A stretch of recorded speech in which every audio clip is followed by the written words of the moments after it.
नमस्कार दोस्तों, मेरा नाम वैभव है और मैं अपने YouTube चैनल स्टॉक अल्फा में आपका स्वागत करता हूं, जिसमें हम बैंक निफ्टी और निफ्टी की डेली और वीकली बेसिस पे एनालिसिस करते हैं। अगर अभी तक आपने हमारा चैनल सब्सक्राइब नहीं कर रखा है तो चैनल सब्सक्राइब कर लीजिए और बेल आइकन को भी हिट कर दीजिए। चलिए आ जाते हैं आज के डिस्कशन पे। जैसा कि आप देख सकते हैं, वीकली कैंडल जो हमारी बनी है एक शूटिंग स्टार कैंडल बनी है और शूटिंग स्टार कैंडल तभी एक्टिवेट होती है जब वो उसका लो तोड़ती है। यानी कि जो लो बनाया है इस शूटिंग स्टार कैंडल है वो 43,081 का बनाया है। तो यानी कि अगर मार्केट 43,000 के नीचे अगर किसी भी दिन जाता है तो हमें आने वाले दिनों में हो सकता है कि 42,500 या फिर हो सकता है कि 42,000 तक के भी लेवल देखने को मिल सकते हैं पूरे वीक में। चलिए देख लेते हैं डेली बेसिस पर एक बार मार्केट ने किस तरह बिहेव किया था लास्ट सेशन में। जैसा कि आप देख सकते हैं, मार्केट ने हाई लगाया और उसके बाद लगातार तीनों दिन मार्केट गिरता ही चला गया और जो कल के दिन में जो भी यानी कि फ्राइडे के सेशन में हमको जो लो मिला है वो 43,081 के आसपास लिया। 43,000 का जो मेजर लेवल है वो हमने होल्ड करने में हम जरूर कामयाब हुए हैं। ये जो लेवल है 43,000 के आसपास का, ये हम होल्ड करने में जरूर कामयाब हुए हैं। लेकिन जैसे ही अगर ये लेवल टूटेगा मंडे के सेशन में, अगर मार्केट इससे नीचे जाता है तो हमारे लिए टारगेट बन सकते हैं 42,700 और अगर मार्केट 42,500 का लेवल अगर मार्केट तोड़ता है तो 42,000 के लेवल भी हमको आसानी से इजीली देखने को मिल सकते हैं। तो कल के दिन में हम क्या कर सकते हैं, एक बार हम 15 मिनट की कैंडल पे आ जाते हैं और फिर देखते हैं कि मंडे के सेशन में मार्केट हो सकता है किस तरह बिहेव कर सकता है।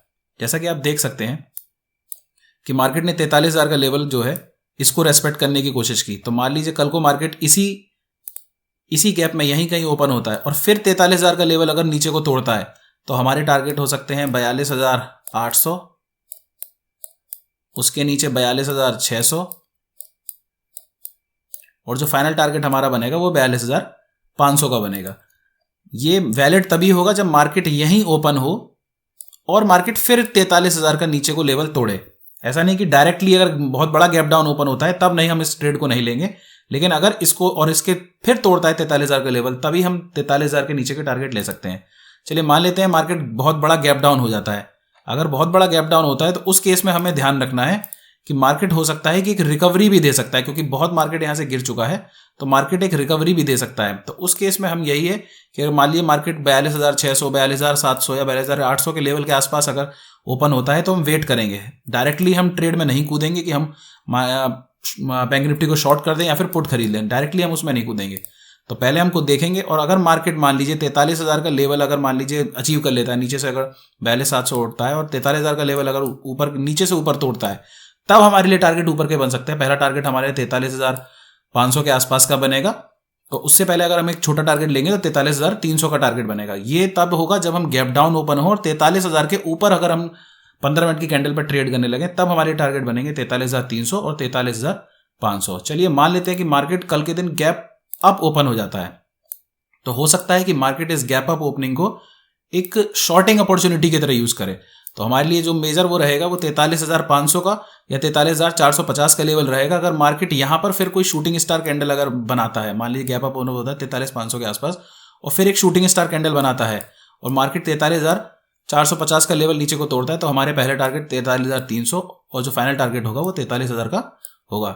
याद रखिए, गैप अप ओपन होना चाहिए पहली चीज, और शूटिंग स्टार कैंडल बननी चाहिए या फिर कोई भी नेगेटिव कैंडल बननी चाहिए, तभी हम इसको शॉर्ट करेंगे। उससे पहले शॉर्ट नहीं, क्योंकि काफी गिर चुका है तो हो सकता है मार्केट अपवर्ड मूवमेंट भी दे सकता है। लेकिन अगर हमको शॉर्ट करना है तो पहले हमको कोई नेगेटिव कैंडल मिले और नेगेटिव कैंडल जब मिले उसके नीचे 15 मिनट मार्केट होल्ड करे। यानी कि जैसे मान लीजिए 43,500 पे मिलता है और 43,450 के नीचे जाता है और 15 मिनट मार्केट वहां होल्ड करते हैं, तब हम नीचे की तरफ टारगेट दोबारा देखने को हमको मिल सकते हैं। चलिए एक बार निफ्टी पे आ जाते हैं। निफ्टी ने किस तरह बिहेव किया है। निफ्टी ज्यादा एक कह सकते हैं कि ज्यादा नेगेटिव है एक तरीके से बैंक निफ्टी से।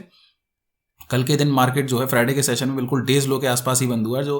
तो इस वीक में जो हमें डे लो मिला है वो 18,254 का मिला है और जो मार्केट क्लोज हुआ है वो 18,259 के आसपास क्लोज हुआ है। तो कल के दिन अगर मार्केट इसको नीचे की तरफ तोड़ता है, यानी कि यहाँ भी एक आप देख सकते हैं शूटिंग स्टार कैंडल है, और अगर मार्केट इस लेवल को तोड़ता है 18,250 का लेवल, तो आने वाले दिनों में हो सकता है हमको 18,100 और फाइनल टारगेट हमारा 18,000 का होगा। अगर मार्केट 18,000 के नीचे को लेवल तोड़ता है तब एक बेरिश ट्रेंड मार्केट में आ सकता है और हो सकता है कि हमको 17,500 के भी लेवल देखने को मिल सकते हैं। लेकिन हमारे लिए 18,000 का लेवल बहुत ज़्यादा इंपॉर्टेंट है। उसके नीचे अगर मार्केट नहीं जाता है तब तक हम सेफ हैं। चलिए एक बार आ जाते हैं 15 मिनट की कैंडल पे और देखते हैं मार्केट ने लास्ट सेशन में किस तरह बिहेव किया था और क्या हो सकता है आगे आने वाले दिनों में। अगर मान लीजिए मार्केट कल के दिन इसी रेंज में ओपन होता है, यानी कि 18,340 और 18,000 इसके बीच में लेवल होता है, फिर ये मार्केट नीचे की तरफ तोड़ता है, यानी 18,250 का लेवल फिर तोड़ता है, तो हो सकता है हमारे लिए हमारे टारगेट हो सकते हैं 18,110 के, और फाइनल टारगेट हमारे लिए 18,020 का टारगेट होगा। अगर इससे मार्केट नीचे जाता है तब हम 17,900 के भी टारगेट दे सकते हैं, लेकिन 18,000 एक मेजर सपोर्ट का लेवल होगा। तो मेरी राय यही रहेगी, अगर 18,250 का लेवल टूटता है तो हम 18,000 पे हम प्रॉफिट जरूर बुक कर लें, हो सकता है मार्केट एक बाउंस बैक दे सकता है। चलिए मान लीजिए कल के दिन में अगर मार्केट यहाँ पर गैप अप ओपन हो जाता है, 18,400 के आसपास ओपन हो जाता है, तब हम क्या कर सकते हैं? तब फिर से हम वही देखेंगे, शूटिंग स्टार कैंडल देखेंगे, और फिर इस शूटिंग स्टार कैंडल का जो लो होगा उसके नीचे हम मार्केट को शॉर्ट करेंगे और एसएल रखेंगे जो शूटिंग स्टार का कैंडल का हाई होगा। ये 15 मिनट पे आपको देखना है, 5 मिनट पे फॉल सिग्नल आ जाते हैं, 15 मिनट पे आपको इसको देखना है। गैप अप ओपन हो पहली चीज, शूटिंग स्टार कैंडल का फॉर्मेशन हो, तभी हम इस ट्रेड को एग्जीक्यूट होंगे। हमारे टारगेट जो हो सकते हैं 18,340 और फाइनल टारगेट 18,250 का, और अगर इसको भी नीचे तोड़ता है तो 18,110 और 18,020 के टारगेट हमको देखने को मिल सकते हैं। चलिए मान लीजिए गैप डाउन ओपन होता है एक, तो अगर मार्केट आपका 18,000 के आसपास अगर ओपन होता है, यहां कहीं ओपन होता है, तब हम फिर से वही को देखेंगे, हो सकता है यहां से एक रिकवरी बने सॉरी, और फिर अगर 18,250 का लेवल टूटता है तब मार्केट को हम एक बार को लॉन्ग कर सकते हैं। टारगेट हमारे होंगे 18,350 और 18,410। तो हमें देखना पड़ेगा, निफ्टी मुझे ज्यादा वीक लग रहा है, हो सकता है 18,000 के लेवल भी निफ्टी दिखा दे। चलिए हम देखेंगे मंडे के सेशन में क्या होगा। एक बार हम अदर जो हमारे जो वो हैं उन पर भी एक बार ध्यान दे लेते हैं। डाउ जोन्स देख सकते हैं जो फ्राइडे के सेशन में नेगेटिव बंद हुआ है, लेकिन एक रिकवरी जरूर आई थी, नीचे से एक रिकवरी आई है करीब 300 पॉइंट की। तो हो सकता है कि मार्केट जो है न्यूट्रल ओपन हो, जैसा कि हमारा SGX निफ्टी भी दिखा रहा है, सिर्फ 1.5 पॉइंट ही नीचे था उस दिन। तो हो सकता है हमारा जो मार्केट है वो मंडे के सेशन में न्यूट्रल खुले, लेकिन न्यूट्रल खुलने के बाद हमको देखना है हमारे जो इंपॉर्टेंट लेवल हैं, तब देखने हैं हम। हो सकता है गैप डाउन या गैप अप बहुत बड़ा ना मिले, तो जो भी हमारे मेजर लेवल है, अगर मार्केट वहां पर थोड़ी देर अगर वहां पे रुकता है और उसके बाद कोई मेजर लेवल टूटता है, यानी कि जैसे बैंक निफ्टी में अगर आप आ जाते हैं, बैंक निफ्टी में अगर ये नीचे 43,081 का लेवल टूटता है और अगर निफ्टी में 18,250 का लेवल नीचे को तोड़ता है, तब हमारे यहाँ हो सकता है कि बैंक निफ्टी में 42,700 और निफ्टी में 18,000 तक के भी टारगेट देखने को मिल सकते हैं।